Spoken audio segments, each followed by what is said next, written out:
Il prossimo fine settimana, sabato e domenica, sarà il primo weekend in zona gialla, per cui abbiamo deciso di potenziare notevolmente i servizi con 4 pattuglie dedicate al controllo del centro. Zona gialla messa alla prova sabato e domenica dal consistente afflusso di persone che potrebbero raggiungere Treviso dai comuni della provincia.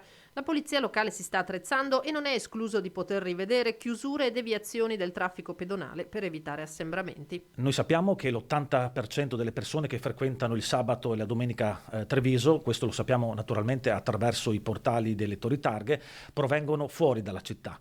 Quindi ci aspettiamo naturalmente che per il primo settimana di zona gialla, quindi con la possibilità di uscire dai comuni, tra l'altro ci saranno ancora i saldi in corso, la presenza in centro a Treviso possa essere massiccia. Naturalmente siamo pronti anche a chiudere se dovesse proprio servire il centro, quindi faremo delle deviazioni attraverso gli agenti e i volontari della protezione civile come avevamo sperimentato prima di Natale, però confidiamo anche nel buon senso e nella responsabilità delle persone. Sui social il sindaco Mario Conte ha specificato che l'intento non è quello di staccare verbali, ma la linea sarà comunque rigorosa. Faremo sicuramente opera di prevenzione, faremo opera di informazione, però naturalmente nel momento in cui ci dovessero essere delle situazioni tali di palese violazione, ovviamente non potremo far altro che sanzionare. Massima attenzione ai locali che rischiano provvedimenti drastici come il divieto per 30 giorni di vendita di alcolici disposto con un'ordinanza di oggi nei confronti di un bar di Viale Nino Bixio. Purtroppo negli ultimi tempi si era registrata la presenza di numerose persone